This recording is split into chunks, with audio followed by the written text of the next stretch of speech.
Good evening and welcome to the news at 10. A gendarmerie sergeant was killed while 6 others were injured when their vehicle exploded outside Fhais Festival. Of the injured, 4 were gendarmerie personnel, while the other 2 were public security members. The gendarmerie were on duty when their vehicle exploded while parked outside the festival area. A special investigation team is looking into the reasons behind the explosion, which will be shared with the public once the results are known.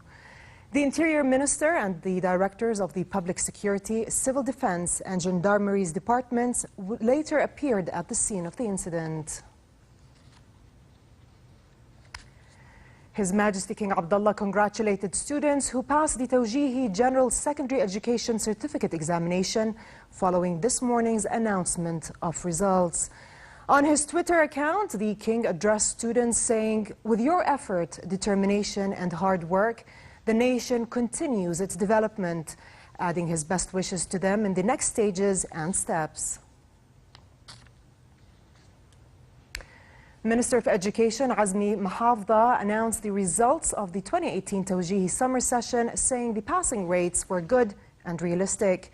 During a press conference, Mahafdha said the passing rate was 73.8% in the scientific stream and 59.6% in the literary stream.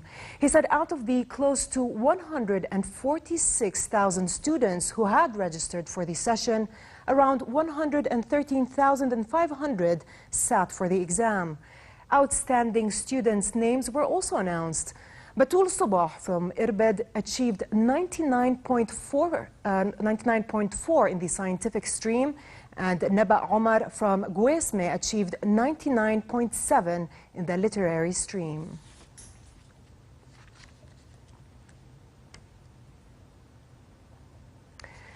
Following the announcement of results, Jordanians celebrated their way, firing guns in the air in jubilation, which resulted in the arrest of 22 people over possession and shooting of firearms in various parts of the kingdom. The Public Security Director at PSD had carried out a security campaign to observe the phenomenon of firing celebratory gunfire, car processions hanging dangerously off car windows, and beeping horns. A PSD spokesperson said that strict measures will be taken against those caught, while investigation is still being carried out on a number of complaints received by the PSD. The spokesperson added that the Central Traffic Department had issued over 2,500 tickets for vehicles that were directly caught breaking the rules or vehicles of license plate numbers that were recorded making violations. These vehicle owners, the PSD added, will be summoned for legal and administrative action. In Gaza, 2 Palestinians were killed by Israeli fire east of Rafah in the southern Gaza Strip during confrontations along the Gaza-Israel border.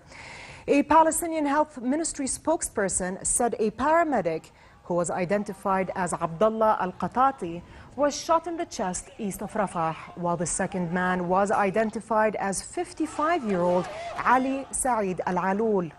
The spokesperson added that the number of injured exceeded 100, including one who is in critical condition. The Israeli occupation forces also fired an artillery shell on a Palestinian position east of Al-Brej camp in the central Gaza Strip.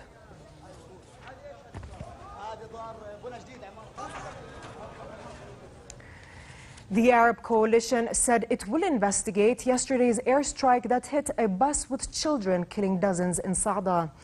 The United Nations had earlier called for an investigation into the airstrike as civilian deaths in the Yemen war continued to climb. People in Sa'da, meanwhile, started to dig graves in preparation for funerals to be held tomorrow.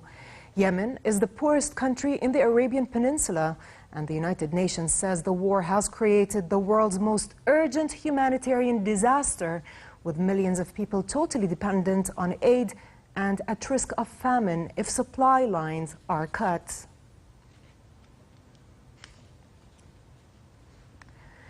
Iraq's Muqtada Sadr retained his lead in the country's parliamentary election. Results of a nationwide recount of votes confirmed his win, with the overall outcome seeing him keeping his tally of 54 seats. Parliament ordered the recount in June after allegations of ballot fraud.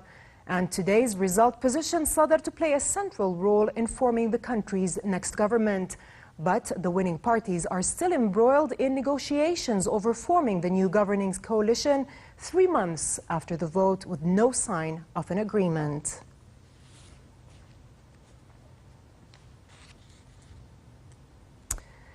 Turkish President Tayyip Erdogan told Turks to exchange foreign currencies like the dollar and gold for Turkish liras as a way to battle the economic war thrown upon them, and as the country's lira continued its free fall after U.S. President Donald Trump turned the screws on Ankara by doubling tariffs on metals imports.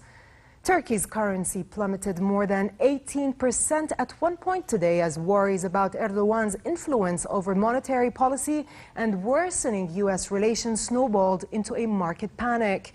The euro was hurt after the Financial Times reported that the European Central Bank had concerns about banks in Spain, Italy and France and their exposure to Turkey's woes. Meanwhile, Turkey's trade ministry said the additional steel and aluminum tariffs announced by Trump were against the rules of the World Trade Organization.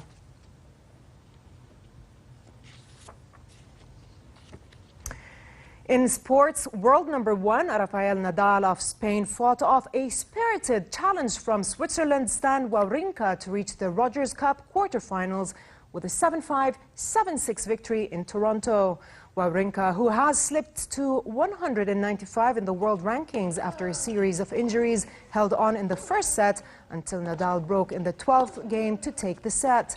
Nadal clinched the match on his second match point with a forehand cross-court return to wrap up the match after 2 hours, 7 minutes.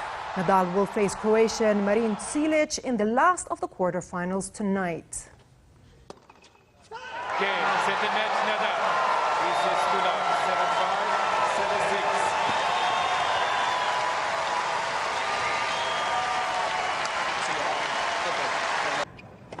7-6. World number 3 Alexander Zverev made short work of his Rogers Cup match against Russian Daniil Medvedev, prevailing 6-3, 6-2 in just 52 minutes. The defending champion's service game held the Russian out of the game, winning 96% of points on his first serve. The German has been in strong form on the hard court, defending his City Open in Washington last week. He faces Greek teenager Stefanos Tsitsipas in the quarterfinals, who dispatched Novak Djokovic.